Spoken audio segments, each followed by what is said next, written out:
Hey everybody, this is chapter 3 of Mark Poster's Existential Marxism in Postwar France. I feel like I'm not saying the right title, but it's something like the title. The reason I can't read the title is because I've already skipped to the page and this PDF it's not titled properly. Anyway, here we are. Chapter 3. The Early Sartre, the Existentialist Concept of Freedom. Section 1. The Question of Sartre's Radicalism. A continental sensation in the 1940s and 1950s, existentialism was advertised by Sartre as a new form of humanism, actually more progressive than Marxism. Most commentators have not agreed with Sartre's self-interpretation. They have seen in Sartre's thought subjectivism, nihilism, and most commonly a reliance on Descartes that precluded any association with socialist politics or radical social theory. In this interpretation, Sartre is no more than an extreme individualist, trapped in a morose worldview in which quote hell is other people, end quote, and quote man is a useless passion, end quote. Sorry, that's a very good. Gotta take that one down. I like that quote.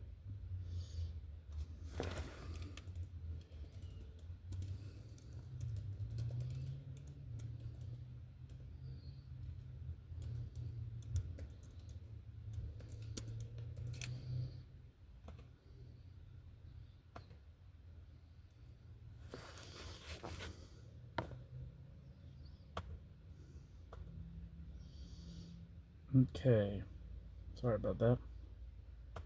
Back to the text. An irrationalist who flirted with the quote absurd. Sartre could not represent the oppressed masses in their plight. To these anti-Sartians, there is something almost obscene in the self-absorption of the existentialist. Nothing could be further from the struggles of the proletariat and from the social determinism of the Marxist view of history than Sartre's narcissistic philosophy of anxiety. In the face of these attacks, Sartre acknowledged regret over the lecture that popularized existentialism as a form of humanism. Yet he did not retract his radical posture. Instead, he spent much of his time after the 1940s trying to articulate the radical implications he saw in the book Being in Nothingness. In this chapter, I will take Sartre at his word and test the possibilities of his early philosophy as a radical social theory.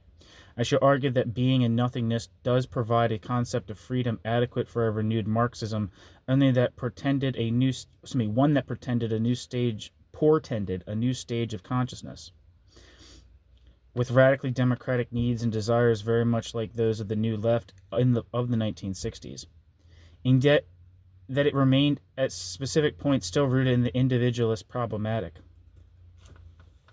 And this is kind of like what is, I think is special about the New Left is kind of bringing the critique of like social domination together with like a sort of like a celebration of like individuality. It's maybe some people make a distinction between individuality and individualism. I don't know if I want to say all that because I'm not quite sure. But I really like that. That's probably the the high point of the 1960s in my view, is that unification. And I think that would be a unification of any type of socialism.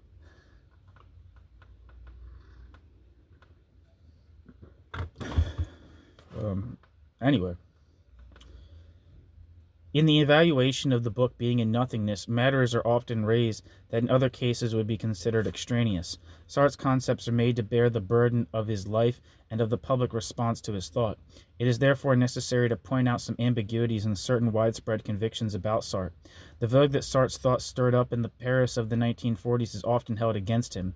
He is asked to explain the appeal of his thought to groups not known for their moral purity or philosophical acumen, ex-Vichyites, as in like the Vichy France, youngsters from the bourgeoisie, the fast crowd who spent their time idly in cabarets, the outcasts of society. These motley followers of existentialism found in the new doctrine justifications for their despair, for their capricious and disreputable lives. Those without hope felt encouraged by existentialism to assert that there was nothing to hope for anyway. to raise the eyebrows of philosophers. Further, there was the uncritical naivete, the unseriousness with which many Parisians adopted existentialism, and intellectual vulgarity characterized the spread of existentialism. Sartre became fashionable in the worst sense of the word. One could just as easily look at the same facets from an opposite point of view. Sartre's thought, offering a new picture of what it meant, quote, to be, and, quote, stimulated discussion well beyond the confines of the academic classroom and philosophical journals. Existentialism challenged ordinary people to re-examine their lives and their commitments. Sartre was successful at bridging the gap between philosophy and society. His concepts were argued in cafes, parties, at breakfast tables, and in subways not only in Paris, but in New York, in London, indeed throughout advanced industrial society. Footnote. Sartre, of course, was not the first existentialist and not the first to create a stir with his books. Heidegger's Being in Time of 1927 had a similar, if not a widespread, response. Sartre's dependence on previous existentialists, Kierkegaard, Nietzsche, and Heidegger, especially, cannot be discussed here. There are countless books which have done this already, nor can I discuss the other major French existentialist, Gabriel Marcel, since I am concerned with one theme in French intellectual history, the relationship of Marxism and existentialism. I must of necessity present a somewhat truncated view of French existentialism. I'll try to indicate in footnotes points of contact between Sartre and Marcel where they are relevant. In addition to reasons of space, I feel confident in limiting the discussion to Sartre because his view of freedom was the most extensive of all, and of course because it was Sartre who has attempted most rigorously to reconcile existentialism with Marxism. In addition, it is my opinion that the book, Being in Nothingness, is the best and most comprehensive single presentation of the existentialist position, more so than Heidegger's Being in Time or Marcel's Mystery of Being. I do not pretend, however, that this essay on Sartre is in any sense a complete treatment of existentialism. End footnote. Here was a thinker who captured the concerns of ordinary people, a feat which can be totally discounted only at the risk of elitism. People wanted to know about existentialism. Signs of existentialism were sought everywhere, in movies, in styles of dress, and manners of speech. Some important thinkers did find value in the new craze. In the words of the Catholic theologian Etienne Gilson, during the height of Sartre's fame, quote, "It is often said that contemporary existentialism owes its success to the whim of a passing fashion. I do not think so. For the first time in quite a while, philosophy has decided to speak of serious matters and to tell the truth. There would be good reason to despair if the general public had not noticed." End quote. Etienne Gilson, Catholic theologian. It is true that very few self-styled existentialists read or understood the book Being in Nothingness, turning instead to the more accessible plays and novels, especially to Nausea. I haven't read much of Sartre's work. I think I might have tried to read Nausea when I was younger. But there is a play, and I can't remember what the play is called, but there's like a video recording of it, and it's kind of like a play that took place in a single room, and it was like a televised play for BBC, I don't know, sometime in the 60s, I guess, or the 50s, and it was really sick. I can't remember what it was called. If you know what I'm talking about, leave a comment.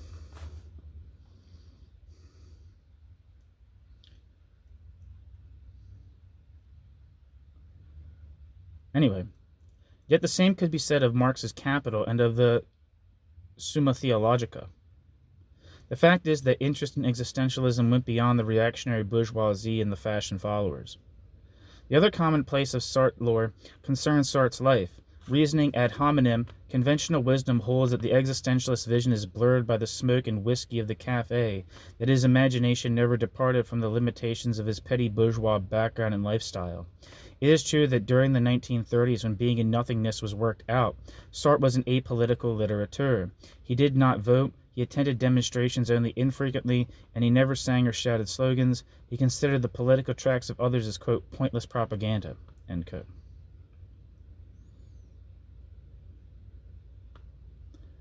Footnote. See the book Michel Antoine Bernier's book, Choice of Action, French Existentialists on the Political Frontline.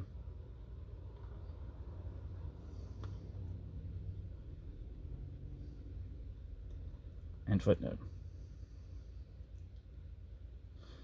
Sartre was convinced that literary work was an end in itself, more than enough to fill a life with dignity.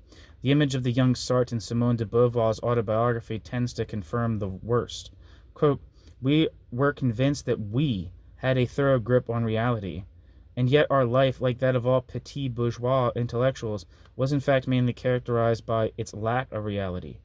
Like every bourgeois, we were sheltered from want. Like every civil servant, we were guaranteed against insecurity. Furthermore, we had no children, no families, no responsibilities. We were like elves. There was no intelligible connection between the work we did, which was on whole enjoyable and not in the least exhausting, and the money we got for it, which seemed to lack all proper substance. Since we had no position to keep up, we spent it in a capricious fashion. ... This was the truth about our economic position, which we contrived to ignore. We flourished, in fact, like lilies in the field, and circumstances fostered our illusions." End quote. Simone de Beauvoir, in the book The Prime of Life.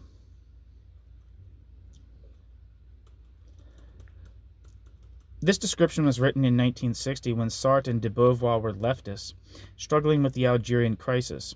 It was colored by a sense of guilt toward its author's own past. Yet the social and economic circumstances of the existentialists could be viewed as part of the emerging service sector of advanced society, of the new working class. They experimented with their social relations in a manner foreign to the petty bourgeoisie. Never marrying, they further challenged the bourgeois sexual code. They took in a third person, Olga Koskievich, that's my guess at their name, in de Beauvoir's words, quote, "We thought that human relations are to be perpetually invented, that a priori no form is privileged, none impossible, ... end quote, de Beauvoir. Although these arrangements cannot be identified with socialist politics, at least they indicate a self-conscious refusal of conventional mores. Sartre's intellectual life was also not simply that of a bourgeois literary figure. Though through his friend Paul Nizam, Sartre was acquainted with communist politics as far back as the late 1920s. Sartre also had contact with Trotskyists in the 1930s, although Colette Audry, who was a high school friend and confidant of Simone de Beauvoir, through Colette Audry, who was a high school friend and confidant of Simone de Beauvoir. Furthermore, as a student at the École Normale Supérieure, Sartre was dissatisfied with the leading philosophers, Brunswick and Alain. I think that's how you say it. It looks like Elaine, but I think that's how you say it, Alain in French, I'm not sure, who were steeped in the idealism of Descartes and Kant. To Sartre and de Beauvoir, their professor's thought was part of the liberal Weltanschauung, and it had to be rejected. Quote, "At the Sorbonne, my professor systematically ignored Hegel and Marx. In a book on the, quote, progress of consciousness in the Occident, end quote, Brunswick had devoted a bare 3 pages to Marx, whom he placed on the same level as one of the obscurest reactionary thinkers. He was teaching us about the history of scientific thought, but no one was teaching us about the adventure of humanity. The incomprehensible uproar going on in the world, ...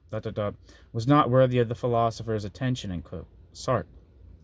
The inadequacy of French idealism in grasping world issues, its separation of reason from history, led Sartre to search for new ways of thinking, a thirst that led eventually to Hegel and Marx. But first, Sartre came upon phenomenology and existentialism. In 1933 to 34, years of political and economic crises, he took up residence at the French Institute in Berlin to study Husserl and Heidegger. During his initiation into existentialism, Sartre was growing more and more concerned about politics and society. At first, during his school years, he and his circle romantically mocked, quote, bourgeois law and order, end quote.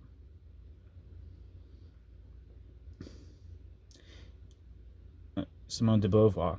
In 1929, Sartre described himself as in total opposition to, quote, society as then constituted, end quote, convinced that the, quote, secret truth of capital H history, end quote, was nothing but the concept of, quote, radical freedom, end quote, that he was developing. Recalling the mid-1930s, de Beauvoir wrote, quote, According to us, there was only one way of preventing general madness, and that was by the overthrow of the ruling class. ... Our most passionately held conviction was that freedom is an inexhaustible source of discovery, and every time we give it room to develop, mankind is enriched as a result." De Beauvoir. It was during the war, however, while he was writing Being and Nothingness, that Sartre's political commitment hardened.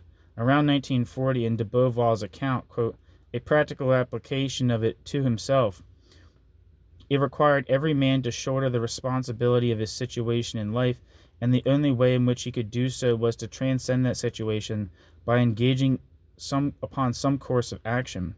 Any other attitude was mere bad faith, a masquerade based on insincerity.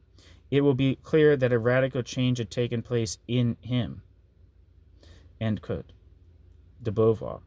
Sartre's effort to reconcile his existentialism with politics, his thought and his life, reason and history began not, as is often said, in mid-career, but during the period in which Being and Nothingness was written. During the war, Sartre's politics moved steadily leftward. As early as 1941, in the aborted revolutionary group Sartre organized to resist the Nazis, Sartre encapsulated his position as Socialisme et Liberté, a non-authoritarian socialism that advocated deeper freedom for the individual than that offered in earlier either bourgeois or Soviet society. 20 years later, the metamorphosis of his political philosophy still did not lose the original seed. Liberté became existentialism by 1943, and Socialisme became Marxism by 1957. Eliding the conjunction, the final transformation might read, by 1968, Existential Marxism. As we follow Sartre's writings through the 1940s, 1950s, and 1960s, the central theme will be his effort to synthesize philosophy and politics, existential freedom, and Marxist community.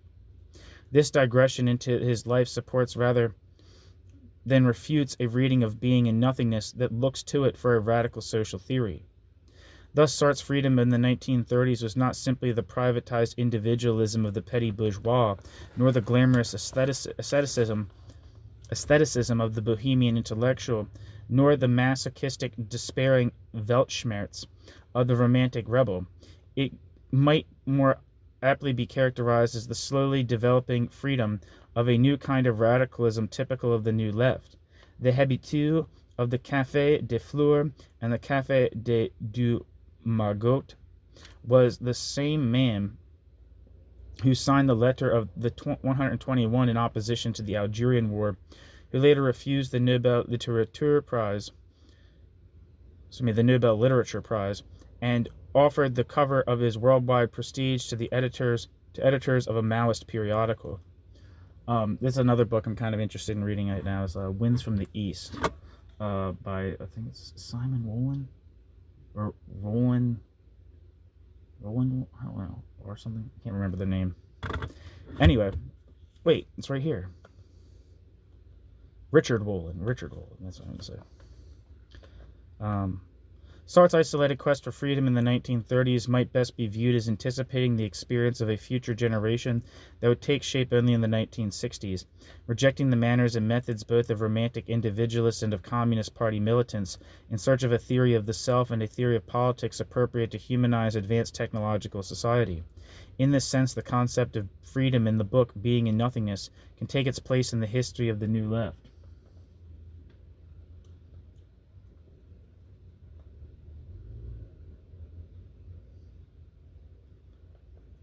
New section, Section 2. Freedom to create oneself. Ironically, Sartre presented his doctrine of radical freedom precisely at the worst moment of Europe's time of troubles. The capitalist world had endured 2 world wars, the Depression and Fascism. An Enlightenment faith in the harmony of science and morality, of technology and freedom had worn very thin. Social theorists were ready to dismiss the heroic notion that men could shape their destiny, that freedom was possible. But here was Sartre in the occupied Paris of 1943, quote, "Human freedom precedes essence in man and makes it possible. The essence of human being is suspended in his freedom. What we call freedom is impossible to distinguish from the being of, quote, human reality," end quote. Man does not exist first in order to be free subsequently. There is no difference between the being of man and man's being free, end quote. Sartre, Being in Nothingness. Sartre placed freedom at the center of human existence, not as a special privileged state of being that one earned or developed through arduous self-discipline or lacerating self-control. It was not something characteristic of men rather than women, of the mature rather than the young, of the sober rather than the whimsical. It was not an, quote, essence of man in the sense that it could be distinguished from his appearance, nor from his normal everyday existence. Freedom was not an essence, hiding behind the manifest structure of human reality, a primary quality that must be unveiled beneath more perceptible secondary qualities. Freedom was not available only to an elite because it possessed some special quality, whether it was reason or the prerogatives of birth. For Sartre, freedom was radically democratic, since it enveloped every human being at every moment of existence. In the book Being in Nothingness, the everydayness of freedom manifested itself in Sartre's compelling, almost novelistic examples. A person goes to a cafe expecting to meet his friend. An affianced woman looks through a window and is frightened because the man she sees arouses her. A man looking through a keyhole is seen by someone else and feels shame. A woman on a date responds to sexual overtures by her escort. A man hiking up a mountain decides to rest. In the most ordinary experiences of life, the ultimate question of the human condition, man's freedom, is posed. Later in 1952, in his book on Jean Genet, Sartre applied traditional philosophical categories to the examination of Genet's life, demonstrating even more graphically that the profound questions of freedom and of one's identity are not the exclusive problems of the professor of philosophy, but characteristic of man at each moment of his life. The commonality of freedom in Sartre's thought suggested a new historical subject, a subject that was not content to be free in signing a labor contract, but unfree in his work, but one who, on the contrary, might demand self-determination in experiences where liberal society prohibited it.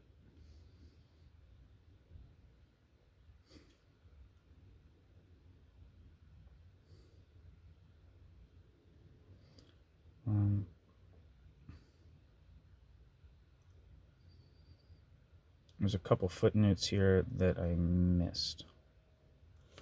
For Sartre's discussion of his anti-essentialism, see the book Transcendence of the Ego, an Existentialist Theory of Consciousness. And that's actually the only one. Haven't gotten to this next footnote yet. Sartre derived his doctrine of freedom from a phenomenological description of being. Footnote.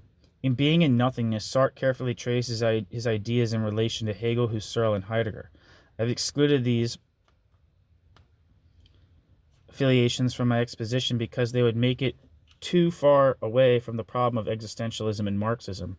A purely philosophical treatment of this would require an elaborate discussion of Husserl's phenomenology and Heidegger's existentialism as compared with Sartre.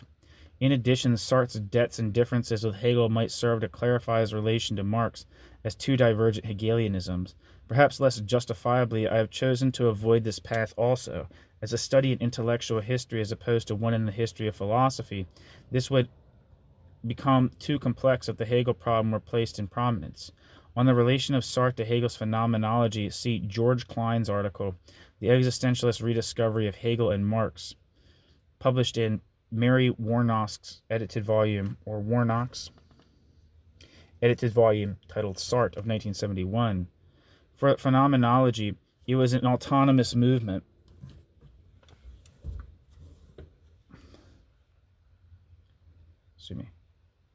Where am I? As for phenomenology, it was an autonomous movement of no little importance in France after 1945, but again, to investigate the French phenomenologist or to treat Sartre in terms of that current would obscure the line I am trying to trace and extend the length of this study far too much. Merleau-Ponty is treated in Chapter 5, and Paul Ricoeur enters the discussion in relation to structuralism, but that is as far as I take it. For Sartre's relation to Hegel, see Klaus Hartmann's book, Sartre's Ontology, a study of being and nothingness in the light of Hegel's logic. See also George Lasson's book, article, Introduction to Hegel.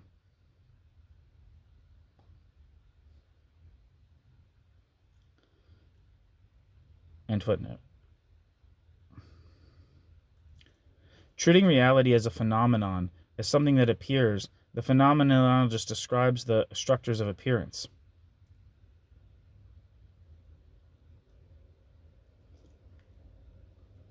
Thereby, the subjective reality of consciousness is accorded objective status, unlike the scientist epistemology where only the exterior world is regarded as real. Sartre's phenomenology accepted the reality of the human subject and moved within it without losing its grip on the exterior world.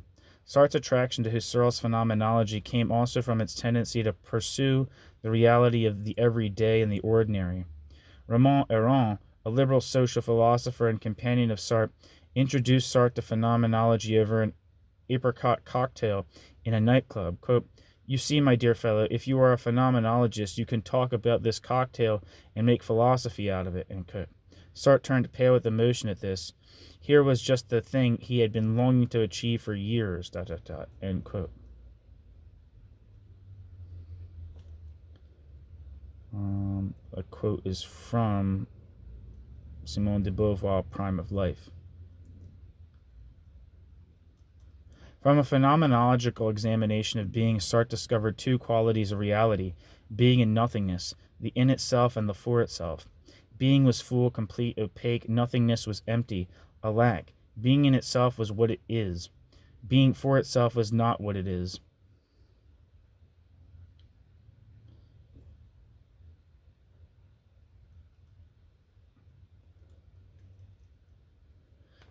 Being for itself was consciousness. Things appeared to the phenomenologist as full, complete, as being just what it is, but consciousness was not like things. Quote, "Consciousness is consciousness of something. This means that transcendence is the constitutive structure of consciousness. That is, that consciousness is born, supported by a being which is not itself." End quote. Sartre, Being in Nothingness. I think that concept of consciousness is consciousness of something. I think that has a proper term in phenomenology. I think it's called intentionality, but I'm not sure.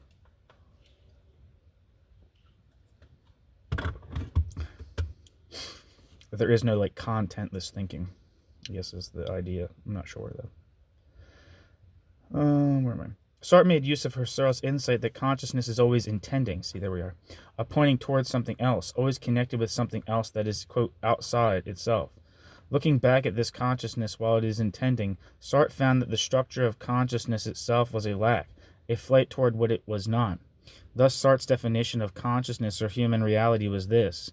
Quote, "Consciousness is a being such that in its being is in question insofar as this being implies a being other than itself." End quote. The consequences for Sartre of this difficult axiom were immense. Human reality was comprehensible only as freedom. Since consciousness was a, quote, nothing, it was not determined in any way by its being. Consciousness was in the world, like everything else, except that its content, its concrete existence, was not defined by its structure. Consciousness always went beyond what it was, always transcended what it was, fixing and positioning itself in the world.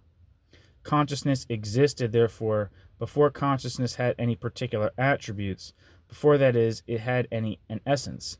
It was an openness itself, a kind of infinity. Furthermore, value or meaning emerged out of the concrete, specific relationships of this consciousness with the world. As a man threw his consciousness into the world, meanings appeared for him, and it was out of his freedom to relate himself to this or to that his values took shape. Quote, "My freedom is the unique foundation of values and ... nothing.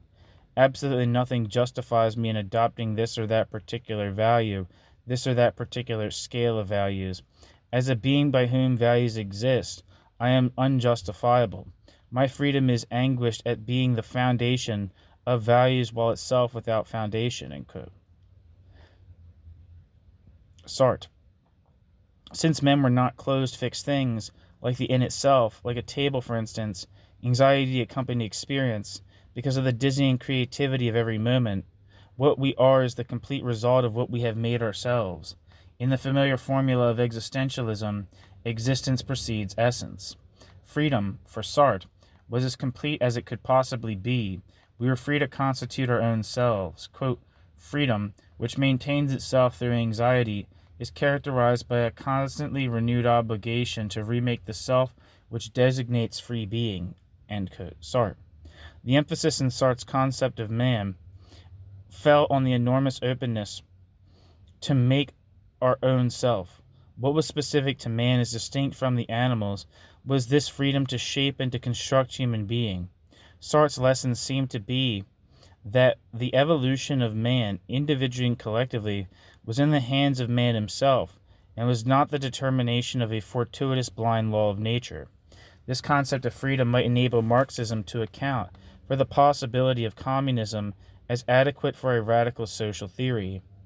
Yet under the cover of the phenomenological method, Sartre erased the specificity and historicity of freedom, universalizing it as a natural aspect of the human condition. For every individual and in every social circumstance, anxiety accompanied freedom. Showing the influence of Hegel's unhappy consciousness, Sartrean man suffered a final rupture between himself and the world.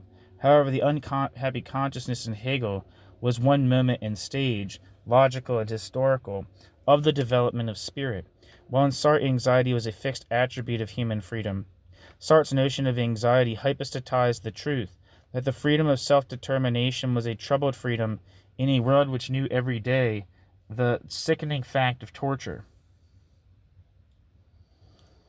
where murder was as common as the daily newspaper, where the colonial wars of capitalism and the barbarism of Nazism were vulnerable only to the weak sting of Sartre's words. In 1947, making a dramatic about-face barely 5 years after the appearance of the book Being in Nothingness, Sartre had second thoughts about the universality of anxiety, viewing it instead as a specific experience of his social class. Quote, ourselves bourgeois, we have known bourgeois anxiety, end quote. Sartre. Although Sartre's notion of anxiety may have universalized his class experience, it also captured a truth about contemporary society. There was a correspondence between Sartre's feeling of anxiety and freedom and the hostility toward authentic freedom in bourgeois social structures. The individual was not encouraged to question completely his own possibilities for transformation. Capitalist morality urged him to calculate his self-interest according to the external standards of property accumulation. And furthermore, the lack of community in capitalist societies, the atomization of the individual experience, and the competitive nature of social relations presented added obstacles to Sartrean freedom. To be free toward oneself meant to present oneself fully to the other person, but relations in modern society discouraged the treatment of the other as an end in himself. Because Sartre in 1943 did not present his own concept of freedom in relation to a historical situation, much of the specificity of his ideas was lost, and anxiety was paired with freedom for eternity as in a morality play. The coupling of freedom and anxiety associate and synthesize two antagonistic intellectual traditions in an unusual and difficult blend that was typical of Sartre's thought. The first was the sanguine, Promethean tradition of the 18th century philosophers, and the 19th century utopian communists, which was radically humanistic. The other was the tragic conservative view of man's fate going back to Pascal that evoked the inherent contradictions of the human condition, man's flaws and his weaknesses. Sartre's concept of freedom fit into and even extended the first position. In defiance of all superior authorities, of all official wisdoms, man was a radical negativity, whose business it was to make himself totally and without limitation. Always a threat to the status quo, human freedom was, however, never an easy resolution of man's difficulties, never an untroubled heaven, never a utopia without conflict and strife. Particularly in his freedom, man was confronted by the freakishness of his existence. A thinking reed in Pascal, half angel and half beast in Pope, a quote useless passion, end quote, in Sartre. By the Promethean extension of man's freedom to the furthest limit, Sartre discovered the Pascalian absurd. Without a superior reality, a myth, to license and legitimize freedom, it floated in anxiety. A a scandal to itself and to all things. Quote, man is a being who is what he is not, and is not what he is, end quote. Sartre. The dizzying dialectic of Sartre's argument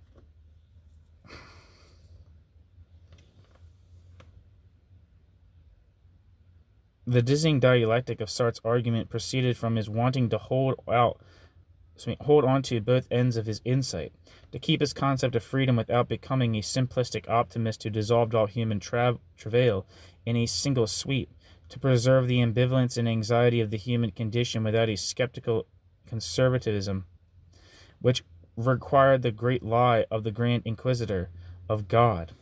In this way, Sartre's concept of freedom troubled both camps. The dogmatic Marxists, whose humanism required the acceptance of Stalin's trials in labor camps, the modest Catholics and liberals whose pluralism justified the existence of imperialism, poverty, and exploitation. In adopting the extreme position of both intellectual traditions, Sartre attempted to find a, quote, third way, a path that would maintain man's powers of self-determination and keep open the possibilities inherent in advancing technology, but that would not overlook the embarrassing and unpleasant contradictions of the human condition. Sartre sought to humanize anxiety, to comprehend anxiety as the necessary awareness of our own illegitimacy, our own nothingness amidst being. Intentional consciousness, flinging itself at being, foisting value into the world, could not escape from the, quote, sissy party, end quote, of its existence, from the truth that it and it alone brought forth value and could bring forth completely different value. What Sartre's notion of freedom did not account for, however, was the absence of authentic freedom in the world around him, in the lack of the explicit project of freedom by actual subjects. In short, a confusion exists between Sartre's phenomenological description of human reality as free and the, quote, unfree mode in which human reality inhabited its freedom. This contradiction is at the heart of the inadequacies of the book, Being and Nothingness as Social Theory. We will examine its shortcomings through Sartre's concepts of bad faith, the other, and the situation.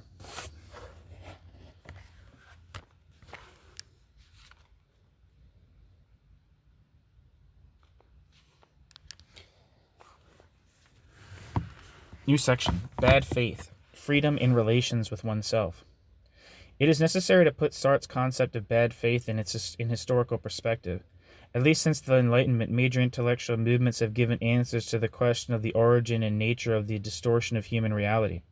Some account has invariably been presented of man's imperfection, normally with a view toward overcoming it. In broad outline, the history of the concepts of imperfection has moved toward fundamental levels of human experience, both individual and social. At war against priests and despots, the philosophers in the 18th century traced the source of human distortion to the altar of God's ministers and to the arbitrary power of magistrates and princes. Opposed to irrationality in any form, the radical wing of the Enlightenment found its enemies in the mystification of religious experience and in the lack of social equality. To Voltaire, Diderot, de Holbach, and Helvetius, unreason was the ultimate cause of man's discontents. In the 19th century, Karl Marx and other socialists analyzed modes of social interaction, concluding that alienation and exploitation were at the bottom of man's suffering. Finally, the family, the sacrosanct agent of civilization, was revealed by Freud in the early 20th century as the nest of yet another human woe, neurosis, or a fixating form of emotional repression. These doctrines were indices of society's self-consciousness from which heuristic comparisons could be made. They all, for example, irrationality, alienation, and neurosis, have a common characteristic of unconsciousness, each deflecting man in a distinct way from full self-knowledge. In addition, they all imply that man, unlike the animals, is not fully developed, is not totally human. Sartre's concept of bad faith falls directly into this line of inquiry.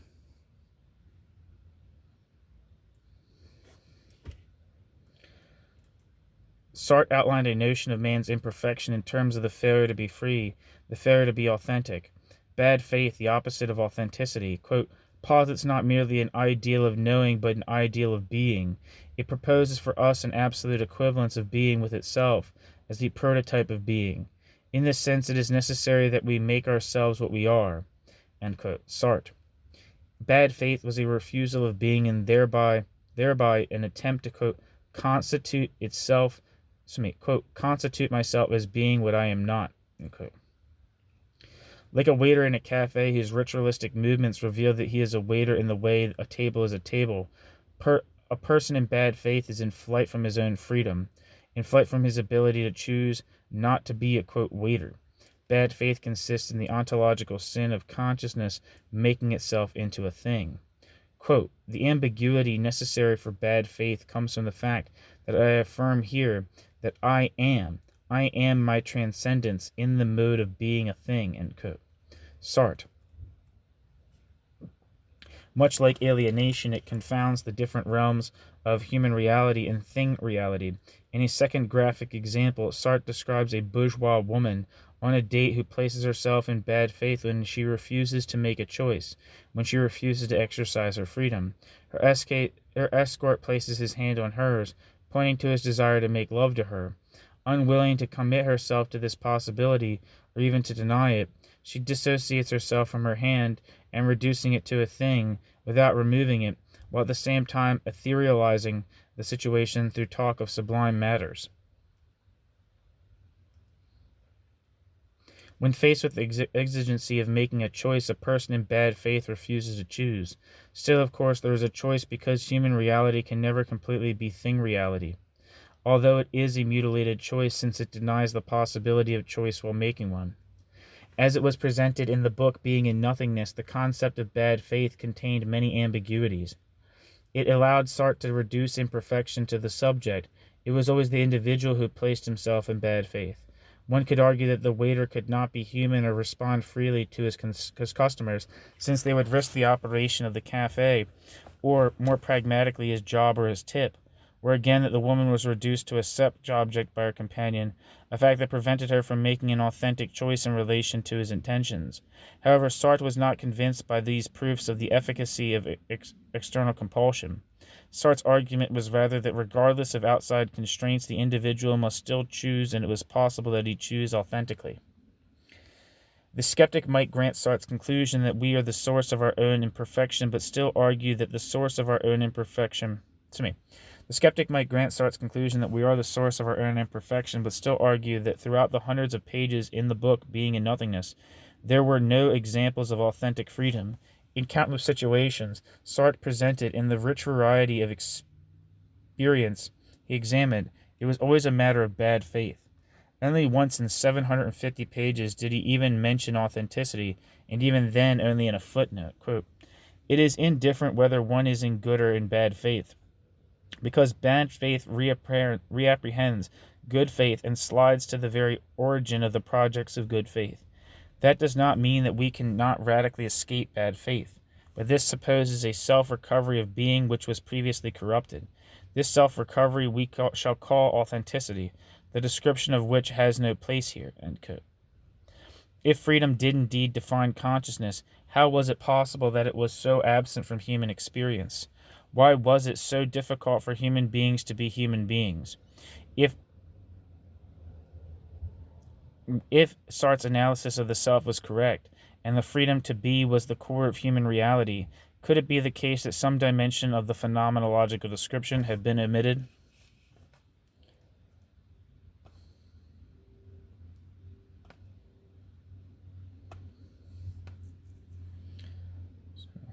One second. I'll copy something that's that down.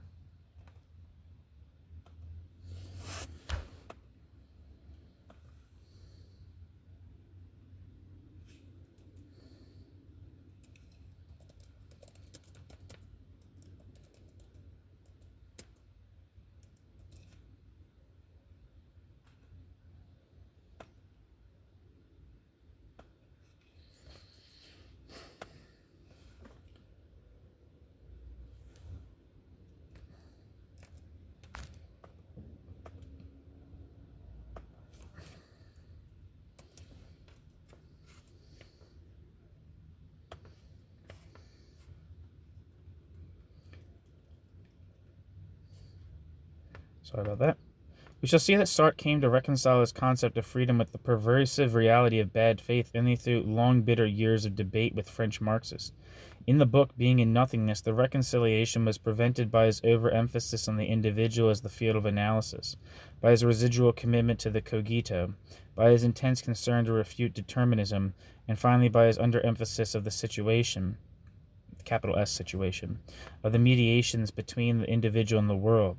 It could be said that the entire intellectual journey of Sartre between 1943 and 1968 concerned his desire to preserve the concept of freedom and still account for the actual distortion of man in society. New section, section 4, the situation. With the concept of bad faith, Sartre indicated that individuals took flight from their freedom in relations with themselves. With the concept of the situation, Sartre went on to maintain that freedom in relations with others and with things appeared to be limited but in fact remained absolute. Recalling that man is a being rooted in the world, Sartre affirmed that the, quote, world was part of freedom, that freedom existed and was possible only in the world. The individual was not isolated but was outside, in the street, in direct contact with the world and open to it.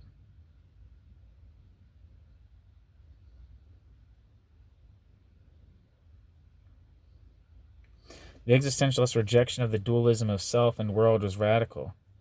Quote, the resistance which freedom reveals, in bracket brute things, in bracket, far from being a danger to freedom, results only in enabling it to arise as freedom. There can be a free for itself only as engaged in a resisting world. Outside of this engagement, the notions of freedom, of determinism, of necessity lose all meaning, end quote. Sartre explicitly rejected the position that man were somehow truly free only in the intimacy and privacy of their thoughts and feelings, only in their subjectivity as well as its corollary that once they were in contact with other people and with things, their freedom was debased and corrupted. A dramatic shift of perspective was at stake here. Existentialist man did not seek his freest and purest moments in privileged contact with some special extraordinary reality, like the idea or God or the privacy of one's own mind. For existentialism, as indeed for Marxism, authentic freedom was located in the space of everyday life, in the world, among things and men. It is necessary to contrast Sartre's position with Descartes' in order to grasp its full implications. By celebrating the ego of the individual as the privileged realm of reality, the Cartesian Cortigo was admirably suited to the needs of the rising bourgeois, heroically building a world market, competing against other men and conquering nature, all the while accumulating vital resources for the first phase of the, quote, industrial revolution, end quote. Philosophical and moral doctrines that legitimized, quote, individualism, in effect validated and confirmed acquisitive man in his Promethean effort to separate himself from the rest of the world, from its temptations and pleasures, only to manipulate it better for his own ends. Existentialism, on the other hand, proclaimed a non-instrumental concept of the world in which the situation was considered not something to control, not a technical problem, but an arena in which to be. Hence Sartre denied totally the, quote, common sense view, the, quote, formula that, quote, to be free means, quote, to obtain what one wished, end quote, but rather, quote, by oneself, to determine oneself to wish, end quote. Parenthesis, in the broad sense of choosing, in parenthesis. In other words, success is not important to freedom, end quote. Sartre. In some ways similar to its conception in the culture of the young of the 1960s, freedom for Sartre was not a victory over others and over things attributed to self-discipline and cunning. On the contrary, it was the realization of authenticity, the emergence of men as men and things as things.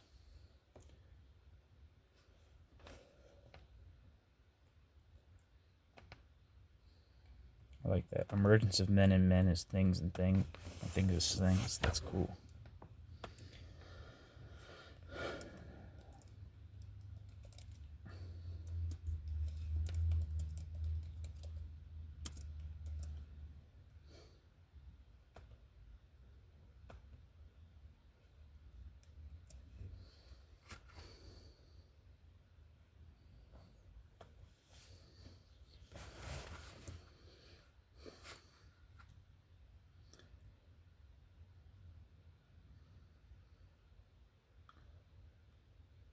The situation, facticity, the given, as it was alternately termed by Sartre, can never, quote, determine, quote, coerce, quote, erase the freedom of the individual, quote, no factual state, whatever it may be, the political and economic structure of society, the psychological, quote, state, etc., is capable by itself of motivating any act whatsoever. ... No factual state can determine consciousness to apprehend it as a negatite, or as a lack, end quote. Sartre. Determinism in any form, whether it has the, quote, economic base of official Marxism or is a libido of orthodox Freudians, was not an explanation of action to Sartre, because it was always the individual who had to choose the course of action, and prior to that, the meaning of the situation. Reality must first be interpreted, must be given value, must be organized into an intelligible totality, must be made the object of an intention, before action was possible. Since, quote, freedom is originally a relation to the given, end quote, both the given and freedom, the outside and the inside, society and the individual, were in a reciprocal, mutually reinforcing, dialectical tension, in which neither could overcome or, quote, determine the other. Yet Sartre's concept of the situation did not fully overcome a dualism of self and world. New section. A. Freedom in relation, or I guess the subheading of this section. Subheading A. Freedom in relation with others. In 1943, with the book Being in Nothingness, Sartre did not develop a concept of interpersonal relations that fit in with his broader notions of freedom and the situation. Footnote. See, for example, Gene Wall's opinion in the book Philosophies of Existentialism, published in 1969. Quote, Sartre seems to imply, when he speaks of love and communication and being in nothingness, that communication is always awkward or abortive. ... The reason for this, according to Sartre, is that what we really want is to possess the other in his freedom, and this is something of a contradiction. ... The question may be asked whether Sartre considers satisfactory communication impossible also in the world of authenticity, or whether he confines it to the world of unauthenticity. End quote. Gene Wall. And footnote. Where am I? Before long, however, Sartre was back on the, quote, reef of solipsism himself. In, quote, the look, end quote, of the other, the individual is revealed to himself as fundamentally a, quote, being for others, end quote. Hence, the question of the existence of other minds was false. Quote, at the origin of the problem of the existence of others, there is a fundamental presupposition: others are the other, like other with a capital O. That is the self which is not myself, the self which is not myself, end quote. Far from being this remote other, whose existence could be placed in question, the other person for Sartre was ontologically bound to my consciousness. Yet the example Sartre gave of being for others were all taken from bourgeois experience, where the individual encountered the other as a threat to himself, the feeling of shame, the person caught looking through a keyhole in embarrassment, the person seen by another idly strolling in a public park. Quote, I am in a public park. Not far away there is a lawn, and along the edge of that lawn there are benches. A man passes by those benches. I see this man. I apprehend him as an object, and at the same time as a man. What does this signify? What do I mean when I assert that this object is a man? What do I mean when I assert that this object is a man? End quote. Like that of two merchants trading in a marketplace, Sartre's meeting with the other in the park was cold, inhibited, restrained, and uncomfortable. He was open enough to the other to know and recognize him as a subject with an intentional consciousness of his own, simply as another object like the bench. Yet the meeting was strained, formal and arm's-length distance was preserved. Still, Sartre did not view these relations as instrumental, in which the other was a thing to be controlled and manipulated, precisely because the other was free to reduce him to an object. Quote, The person is presented to consciousness insofar as the person is an object for the other. The person is presented to consciousness insofar as the person is an object for the other. This meant that all of a sudden, I am conscious of myself as escaping myself, not in that I am the foundation of my own nothingness, but in that I have my foundation outside myself. I am for myself only as I am a pure reference to the other. End quote. Sartre. There's some term in Kantian philosophy for something very similar to this as being like the intentionality of consciousness, like the fact that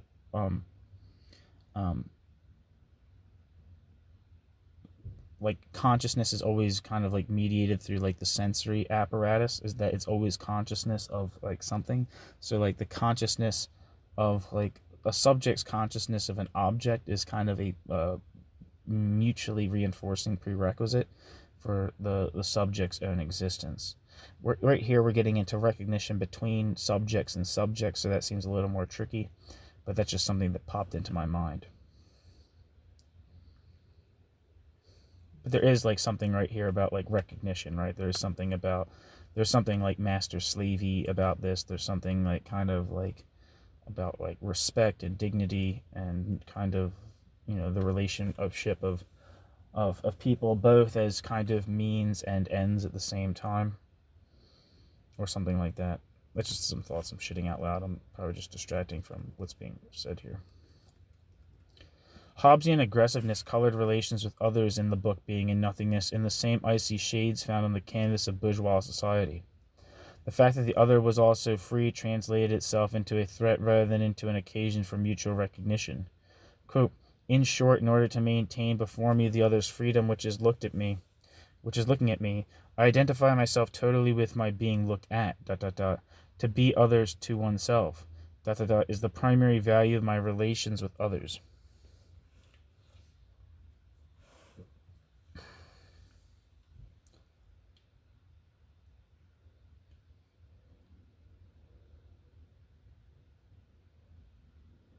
Sorry, let me repeat that. Quote, in short, in order to maintain before me the other's freedom which is looking at me, I identify myself totally with my being looked at, ... To be other to oneself, ... is the primary value of my relations with the other, end quote. All relations with others, just because each was totally free, became for Sartre relations of conflict. All relations with others, just because each was totally free, became for Sartre relations of conflict.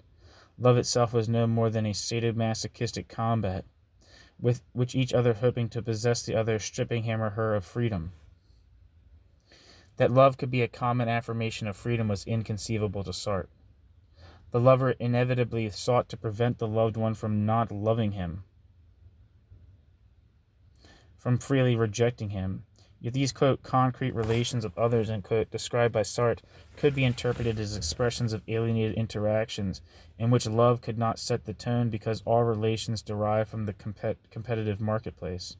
The most he could affirm in his dispute with solipsism was that being for others was a fundamental ontological structure of consciousness in a social field where actual interactions, being with others, were threatening conflicts. The freedom of the individual was safeguarded in relations with others only at this cost.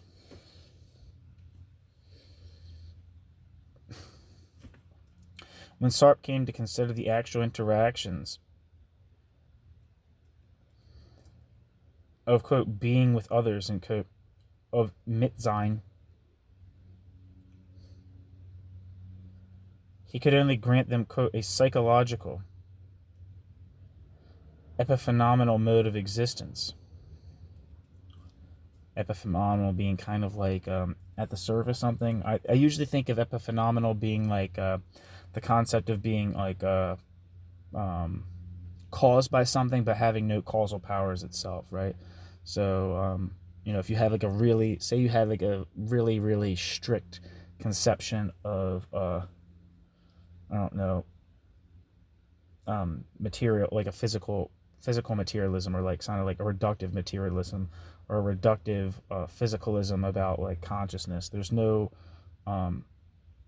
really any way that like a thought can have repercussions on the base of any capacity, right? Or like the idea, if you think of like base determined superstructure or whatever, that means like the superstructure is fundamentally subordinate to the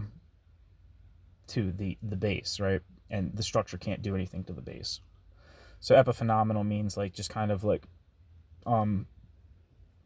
existing, but being kind of deprived of power or causal efficacy or something like that.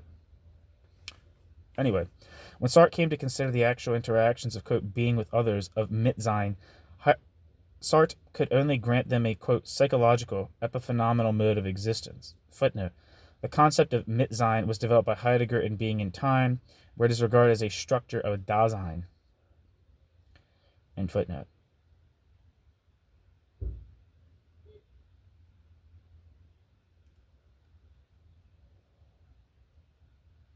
Although, quote, being for others, a structure of consciousness of each individual, was accorded the full dignity of, quote, ontological status, real relations with others, the actual interactions between two or more humans, was considered by Sartre decisively less real. Here the cogito is apparent again, limiting the existential description of the situation to a pullulation of atoms, to a pegboard where the pegs were real, but the relations of each peg to another were not. Reality was drawn back into each individual peg as the society of peg relations. Full intersubjectivity was refused.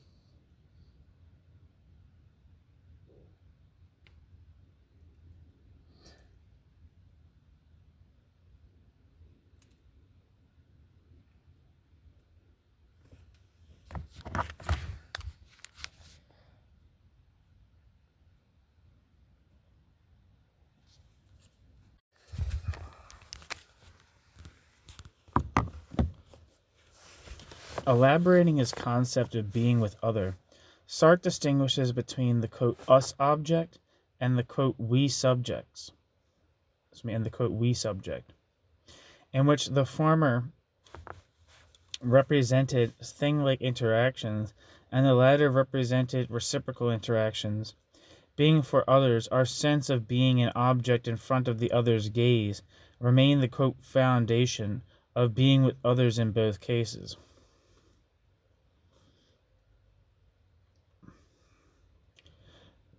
Descending to the proletariat, to find his major example of being with others in the mode of the us object, Sartre depicted the class consciousness of factory workers as the solidarity of the oppressed. In addition to two workers, a third individual, the boss, was needed to establish this relationship. He reduced all the workers to objects with his, quote, look. The capitalist dehumanized the workers and made it likely that each would find his own oppression mirrored in the other worker. And since the, quote, third was always needed to allow mutual recognition by two individuals, humanity could not unify itself without a God, the ultimate, quote, third. In the second case, the, quote, we subject, which resembled Marx's notion of communist social relations, the unity of the group was experienced more as the product of the group than from the third. It was the, quote, experience of a common transcendence, i.e. a project, directed toward a unique end, end quote. But, quote, of which I am only an ephemeral particularization. I insert myself into the great human stream, end quote, being in nothingness. For example, by entering a subway station, Sartre insisted that the unity of projects in the we subject did not constitute a human continuity. Quote, it in no way corresponds to a real unification of the for itself under consideration, end quote, being in nothingness. Repeating himself several times for emphasis, he maintained that the we subject is, quote, psychological, not ontological. Quote, whereas in the experience of being for others, the upsurge of a dimension of real and concrete being is the condition of the very experience. The experience of the we subject is a pure psychological subjective event in a single consciousness. It corresponds to an inner modification of the structure of this consciousness, but does not appear as the foundation of a concrete ontological relation with others and does not realize any Mitsein. It is a question only of feeling myself in the midst of others.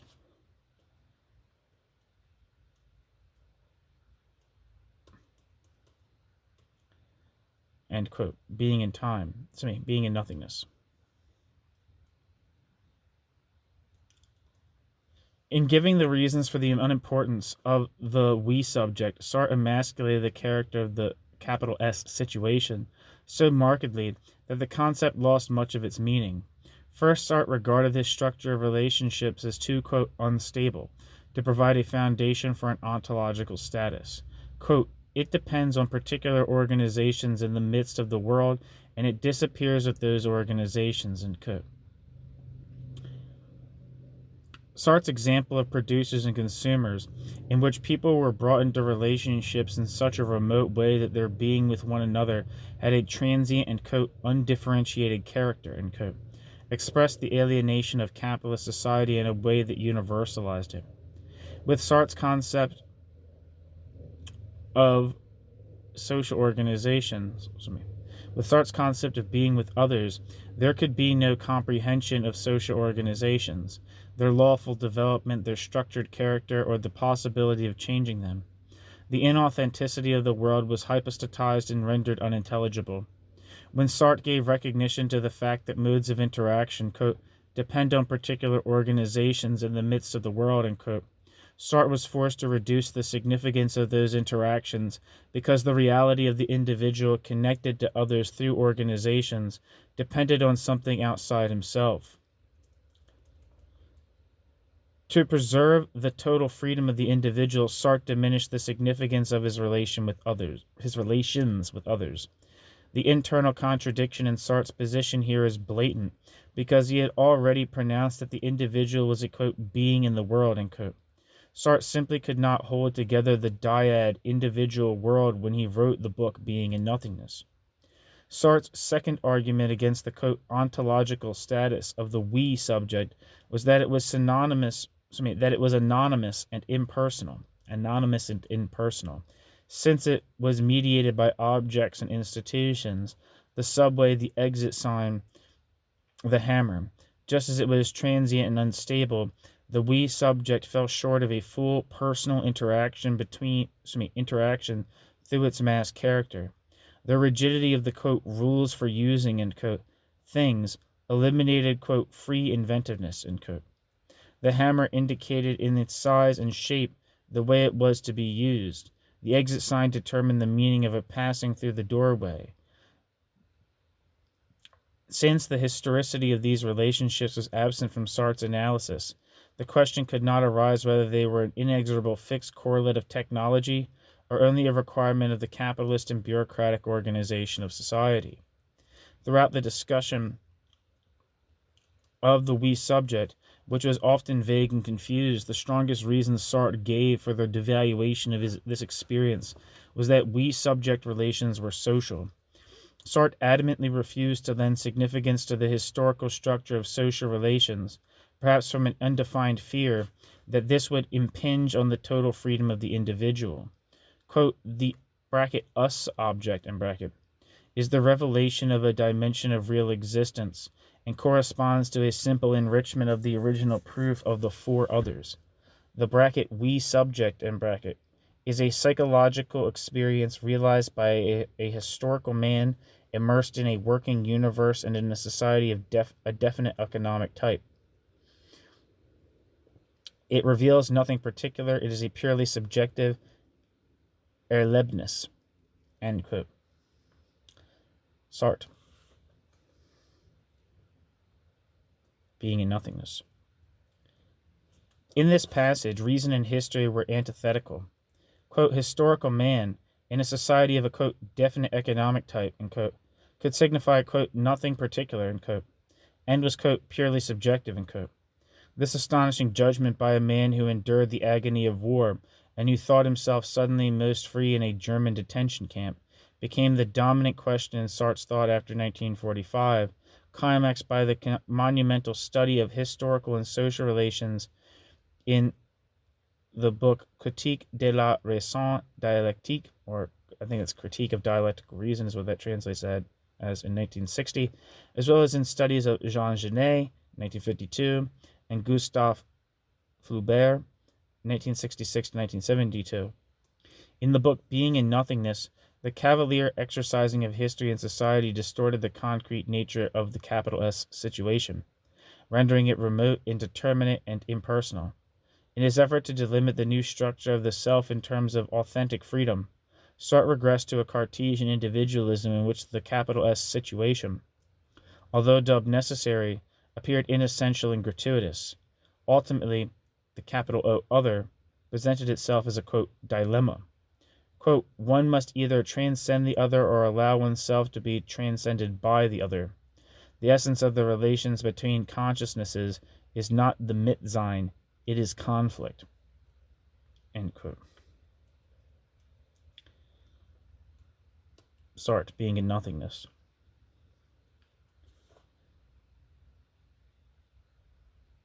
New subheading, B, Freedom in Relations with Things.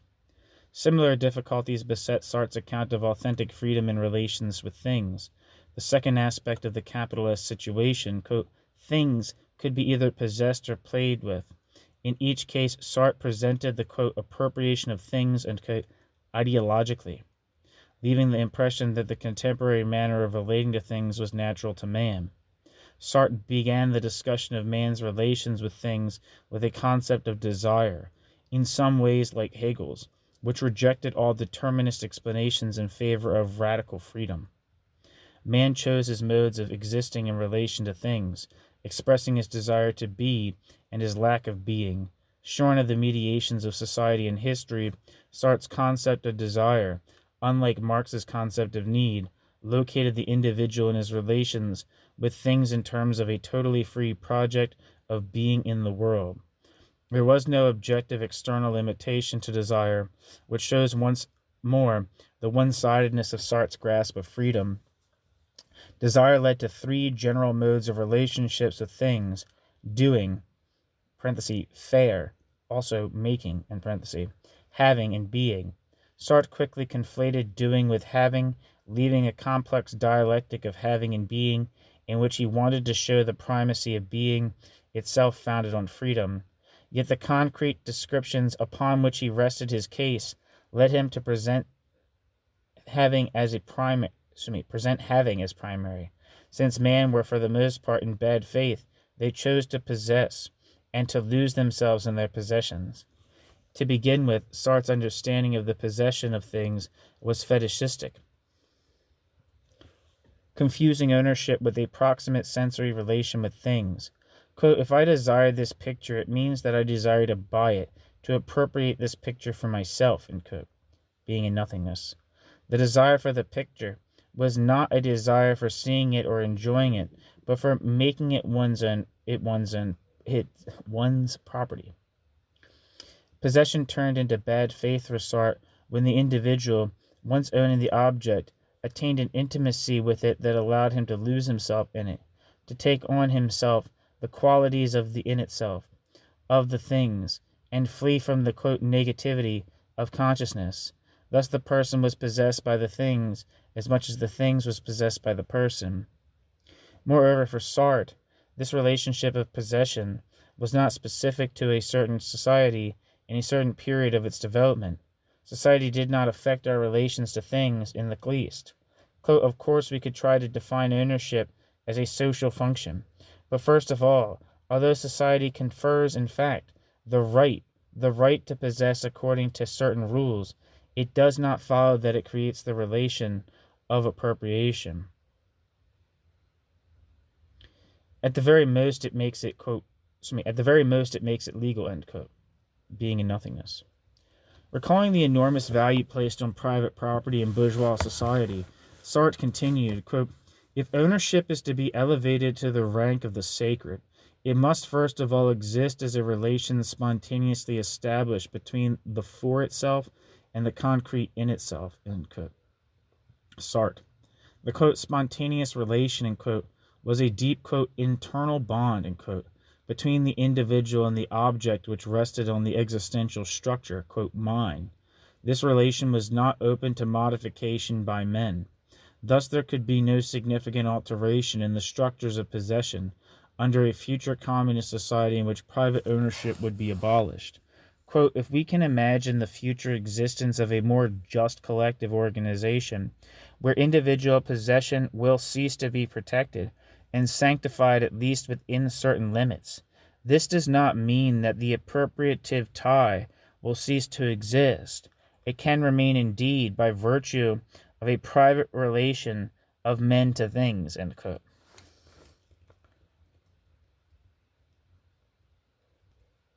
Sartre, being in nothingness. In possession, the thing took on the quality of being mine, and the individual became, quote, possessed by the thing. Quote, if the possessor and the possessed are united by an internal relation based on the insufficiency of being in the for itself, we must try to determine the nature and the meaning of the dyad which they form. In fact, the internal relation is synthetic and affects the unification of the possessor and the possessed. This means that the possessor and the possessed constitute ideally a unique reality. The desire of a particular object is not the simple desire of this object. It is the desire to be united with the object in an internal relation, in the mode of constituting with it the unity, quote, possessor-possessed, end quote.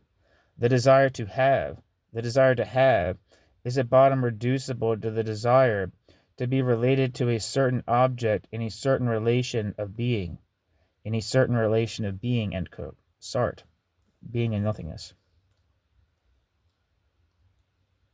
Typically, Sartre intensified the reality of daily experience, showing the depth of the ordinary. However, in doing so, he obscured two distinct relations of men and things.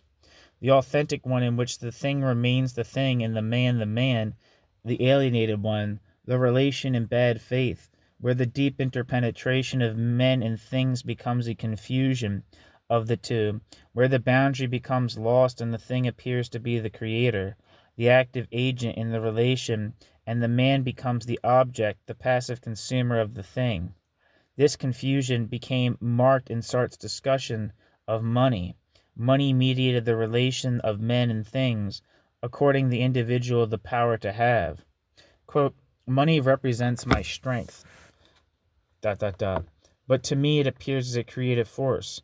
To buy an object is a symbolic act which amounts to creating the object. That is why money is synonymous with power, not only because it is in fact capable of procuring for us what we desire, but especially because it represents the effectiveness of my desire as such. Money suppresses the technical connection of subject and object, and renders the desire immediately operative, like the magic wishes of fairy tales, end quote. Sartre, being in nothingness. As opposed to Sartre's notion of money as the, quote, effectiveness of desire, end quote, Marx's Jewish question piece had shown how money distorts and alienates human desire, becoming an end in itself. With this concept of money, Sartre displayed his failure to conceptualize contemporary social relations, and in the end, quote, being was completely infused with, quote, having. The critical power of Sartre's concept of freedom faded away as things constituted the being of the individual. Bourgeois acquisitive man became man as such. Quote, thus, to the extent that I appear to myself as creating objects by the sole relation of appropriation, these objects are myself. The pen and the pipe, the clothing, the desk, the house are myself. The totality of my possessions reflects the totality of my being. I am what I have. End quote. Sartre. The discussion in Marx of the capacity of the market to reduce use value to exchange value and being to having corresponds to Sartre's description of man as being what he has, except that for Marx it was indicative of alienation. Surely to be what one has, in relation to Sartre's concept of freedom, must indicate bad faith. But since this is not stated in the book Being and Nothingness, it appeared that, quote, I am what I have, end quote, denoted an authentic relation of men and things. The relation of having did nevertheless constitute a project of being, affecting the entire relation of the individual to the world. At bottom, the desire to have was the desire to be in the world, through having the world. Quote, to appropriate this object is then to appropriate the world symbolically. End quote. Sartre. In Sartre's universalizing formulation, the consumer of bourgeois society becomes man. Quote, to be in the world is to form the project of possessing the world. End quote. Clearly a fantasy of acquisitive man, but one that Sartre ascribes to every person. Losing oneself in the capitalist dream of owning the entire world was not, for Sartre, the sole way of relating to things. One could also play with things.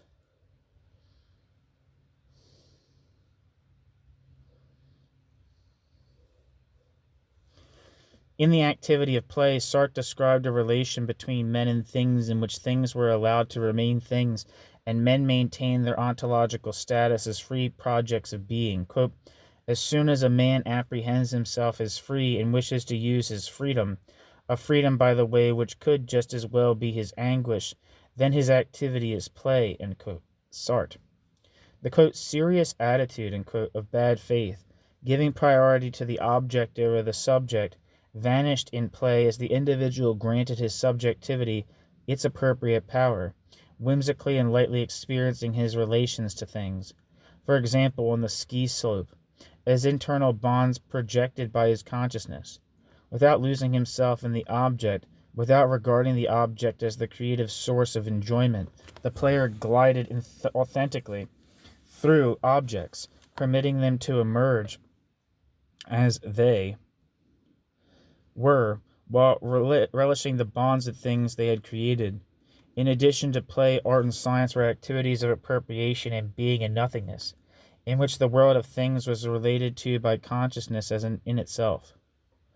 Of course, play, art, and science required release from the necessities of production and consumption. Play, art, and science required time beyond the struggle with nature and the subsistence of the body. In order for play, art, and science to be the general modes of relations with things, a social order beyond scarcity was necessary. But in the book Being and Nothingness, Sartre did not yet confront this problem. Sartre's concept of play uncovered the world as a creation of the subject and outlined a relation between men and things in which men were not alienated and things were not fetishes.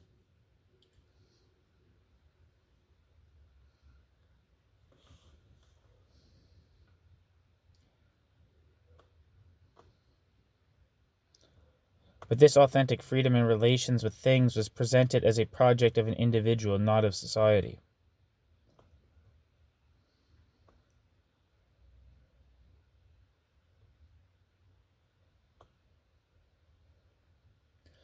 Copy that down, 1 second.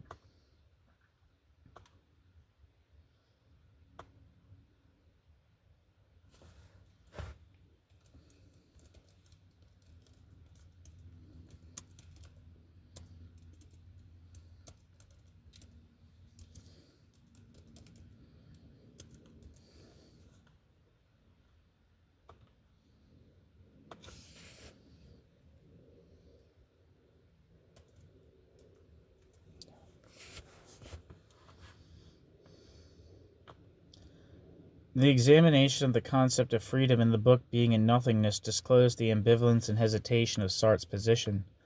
Sartre's emphasis on anxiety as the tone of freedom typified the despair of living in bourgeois civilization at the time of its, quote, crisis. In many ways, too, the existentialist concept of freedom remained rooted in the Cartesian cogito, and Sartre's description of the capitalist situation regarding the relation both of men and other men and of men and things severely attenuated the significance of the world in relation to the individual. On the other hand, his concept of freedom suggested the possibility of a new bourgeois structure of consciousness that called on each individual authentically to construct his self, expressing systematically the central assertions of Hegel that substance is subject. The existentialist concept of freedom precluded any attempt to find an external support for human freedom in a superior reality, as well as any attempt to prejudge freedom in favor of one aspect of human reality. This thesis that man was free to construct himself and his world would become for Sartre the basis of his contribution to Marxism. Human reality understood as freedom was the condition for the possibility of communism or the end of alienated labor. Finally, although Sartre undervalued the influence of society on the individual and failed to lay the basis for comprehending society, Sartre did bind the individual to the world ontologically. Yet the actual convergence of Marxism and existentialism was a product of 2 decades of acrimonious debates. The 20 years following the appearance of being and nothingness. Yet the actual convergence of Marxism and existentialism was a product of 2 decades of acrimonious debates. The 20 years following the appearance of the book Being and Nothingness. In these first 3 chapters, I have deliberately avoided any attempt systematically to compare Marx and Sartre, allowing Marxism and existentialism to emerge as separate doctrines in the years after 1945, which is the way things happened. Instead, I have emphasized the intellectual rupture with previous social theory brought about by Hegel's concept of reason in history, Marx's concept of alienation, and Sartre's concept of freedom. Nevertheless, some affinities between Marxism and existentialism may tentatively be abstracted as guideposts for the narrative of actual debates. If only so that we do not lose our way in the free-swinging polemic, which often sharpened oppositions and obscured similarities. Both Marxism and existentialism began by rethinking the early Hegel of the phenomenology, and both minimized the idealist Hegel of the book Science of Logic and the Encyclopedia Logic, I think is what it's usually referred to.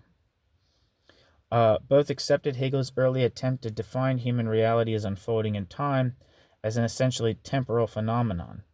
Consequently, Marxism and existentialism posit the primacy of life over thought. In Sartre, quote, existence precedes essence, end quote, and in Marx, quote, consciousness does not determine life, but life determines consciousness, end quote. Furthermore, both asserted the interdependence of thought and action. In Marx, the concept of praxis united theory and action, but in Sartre, quote, doing and being, end quote, were interrelated. Both rejected the ideal of the autonomy of the individual by going back to Hegel's concept of recognition. Marx defined man as his social interactions, and for Sartre, quote, being for others, end quote, and the, quote, look, constituted primary dimensions of the self, although Sartre did not go far enough in this direction.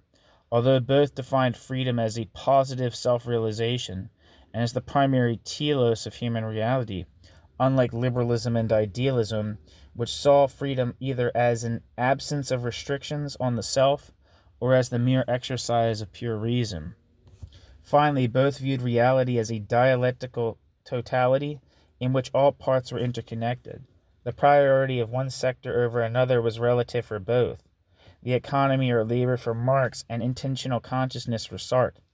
Thereby, both refused to privilege any aspect of reality, to use isolating analytical reason as the primary manner of thinking, and turned instead to a dialectical description of the structures of the real.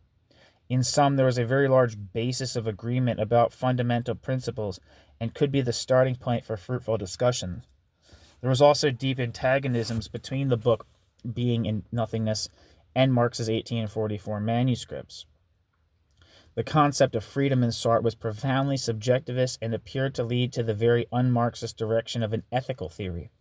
By the same token, the concept of alienation in Marx was strongly objectivist, totally subordinating the manner in which an individual experiences alienating activity to the comprehension of the alienating relations in themselves. The strongest affinity between the two positions, as they were in France since the 1940s and 1950s, came also from their similar claims as humanisms. On this vague, extremely general level, both Marx and Sartre appeared to many as parallel if not complementary. Nevertheless, a synthetic existentialist Marxism was in no sense obvious in the post-war years. It remains something to be achieved. And that's the end of chapter 3 of Mark Poster's Existentialist Marxism, or Existential Marxism in Post-War France. It's also end of section of part 1 of the book.